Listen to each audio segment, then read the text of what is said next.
বাংলাদেশের রাজনীতিবিদরা অনেক মজার মানুষ হয়ে থাকে। তারা মাঝে মধ্যে জনগণের সামনে এমন কিছু কথা বলে ফেলে যার কারণে তারা জনগণের সামনে হাসির পাত্র হয়।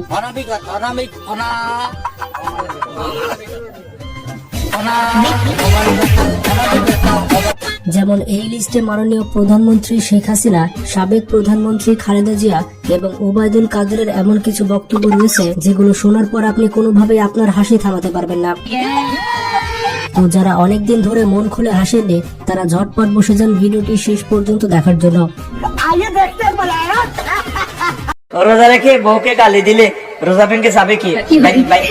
রোজা ভাঙে রোজা খাই দিয়ে তিরে গালি দিস, গালির গুণ হইব, বুঝতি? গালির গুণ হইব এতিরে গালি লেচ্ছে, এতিরে আই লাভ ইউ করবি। আমি জন্ম নিবন্ধন করতে যত কষ্ট হয়েছে আমার মনে হয় না আমার জন্ম হইতে এত কষ্ট হয়েছে।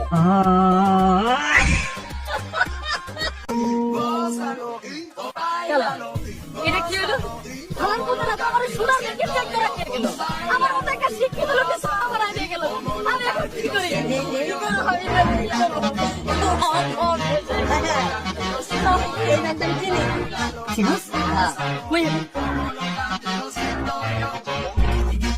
গাইস, ফ্যামিলি কার্ডের নাম করে তাহলে এভাবেই ধোঁকা দেওয়া হবে? আর গাইস, এই নাটকটি কারা কারা দেখেছেন কমেন্টে অবশ্যই জানাবেন।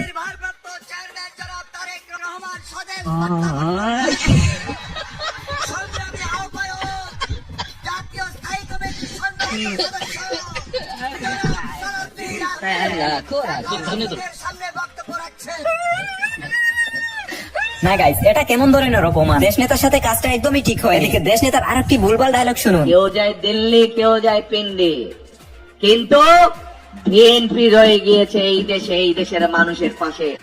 Ladies and gentlemen, welcome to London. Discover the iconic skyline, the bustling streets, and the vibrant energy. না, ঠিকই আছে, লন্ডন বাংলাদেশের একটি জেলা। দেশ নেতা নাকি ফ্যামিলি কার্ড সবাইকে দিতে চান। ফ্যামিলি কার্ড আপনাদের কাছে পৌঁছে দিতে চাই মা বোনদের কাছে। আমরা কি সকল মা বোনের কাছে এই ফ্যামিলি কার্ডটা পৌঁছে দিব? না। সম্পর্ক বদলে গেল একটি পলকে। গানটির পূর্ণতা পেল আজকে। সম্পর্ক বদলে গেল একটি পলকে। আর শুনুন, নেতা শেষ ঠিকানা কোথায়? নেতার মুখ থেকে। আমার জায়গা আছে কোন? আমাদের প্রথম ঠিকানা বাংলাদেশ, শেষ ঠিকানা লন্ডন। যদি আপনাদের সমর্থন থেকে আরেকটি কাজ করতে চাই, ধানের শীষ সরকার গঠন করলে ইনশাল্লাহ আমরা পদ্মা ব্যারেজ নির্মাণের কাজে হাত দিতে চাই। পদ্মা ব্রিজ লাগবে না, ব্রিজ করলেই হবে। বাংলাদেশে প্রচুর গ্যাস আছে, আমরা ইনশাল্লাহ সেই গ্যাসের খনি আবিষ্কার করব এবং সেই গ্যাস বের করার মাধ্যমে আমরা ঘরে ঘরে গ্যাস ইনশাল্লাহ পৌঁছাবো।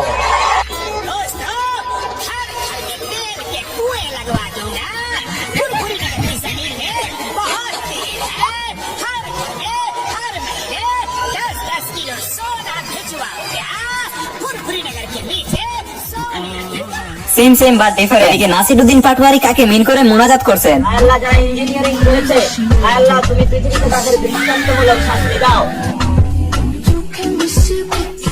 গার মেরেছে বদ্দা, এই দোয়া কি কবুল হবে? আরেকদিকে নেতার প্ল্যান। মনে রাখবেন, we have a plan, we have a plan.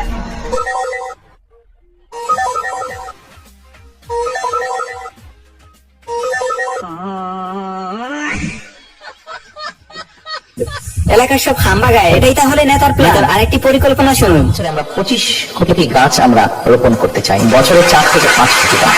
আমরা সমগ্র বাংলাদেশে 20,000-এর মতন কিলোমিটারের মতন খাল আমরা খনন করতে চাই। 20,000 কিলোমিটার খাল খনন আপনি করতে চান 5 বছরে, দৈনিক গড়ে 11 কিলোমিটার খাল খনন করতে হবে। 50 কোটি বৃক্ষরোপণ যদি আপনি করতে চান, প্রতিদিন 2,73,000 গাছ রোপণ করতে হবে। লিখে রাখেন, দেশটাই তো থাকবে না।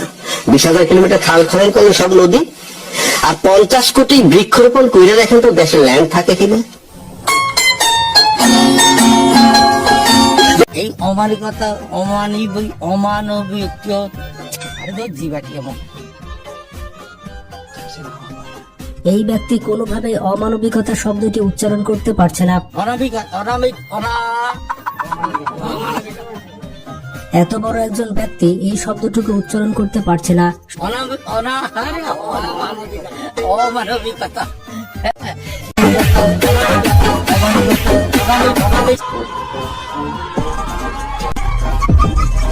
সত্যি হাস্যকর বিষয়, অনেকবার চেষ্টা করার পরও এই ব্যক্তি কোনোভাবেই এই শব্দটি উচ্চারণ করতে পারছে না। তো যাই হোক, এখানে এই চাচাকে দেখুন। আল্লাহ সহ্য করবে না। যার হয় তুমি ঠিক দাও কেন? শালার পুত ভোট দেন আবার ঠিক দাও। এই চাচা সবাইকে কিভাবে জোর করে মোনাজাত করাচ্ছে। সবাই হাত তোলেন। ওই শালার পুতরা মুনাজাত কর। মুনাজাত কর। এই ব্যক্তি সবাইকে গালি দিচ্ছে আর আল্লাহর কাছে হাত পেতে দোয়া চাইতে বলছে। ওই পুরো শালার পুতরা মুনাজাত কর। ভাই জানতে বলছে। এবং সে নাকি আল্লাহর কাছে মন খুলে বিচার দিচ্ছে। ওই ওই এটা করে কোনো মনে মনে কবি শান্তি। আল্লাহ তোমার কাছে বিচার দিলাম।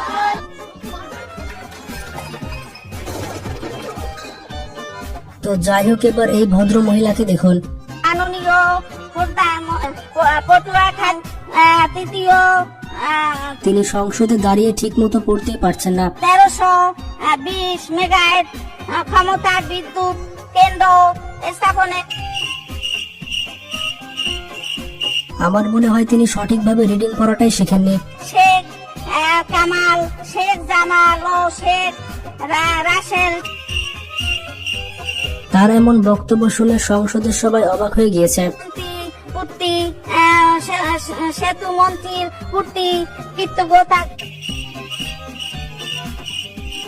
তো যাই হোক, কারা কারা এরকম ঠিক মতো রিডিং পড়তে পারেন না তারা কিন্তু কমেন্ট বক্সে জানাবেন। যাচ্ছে, এগিয়ে যাচ্ছে। তো এবার আসা যাক আমাদের প্রিয় মমতাজের কাছে। সংসদে দাঁড়িয়ে মমতাজ এটা তিনি সবার সামনে বলেছেন তিনি নাকি ইসলামের সকল হাদিস পড়ে ফেলেছেন। এবং শুধু তাই না, সিয়াসাত হাদিস, তিরমিজি শরীফ, মেশকা শরীফ, আবু দাউদ শরীফ, বুখারী শরীফ, মুসলিম শরীফ থেকে শুরু করে এমন কোন খণ্ড নাই। এবং ইসলামের সকল হাদিস পড়ে তিনি গায়ক হয়ে গিয়েছেন। আপনি তো সেলসেলায় বেচতে দেন। তো মমতাজের বক্তব্য শুনে আপনি বুঝতে পারছেন যে তিনি কত হাদিসের বই পড়েছেন।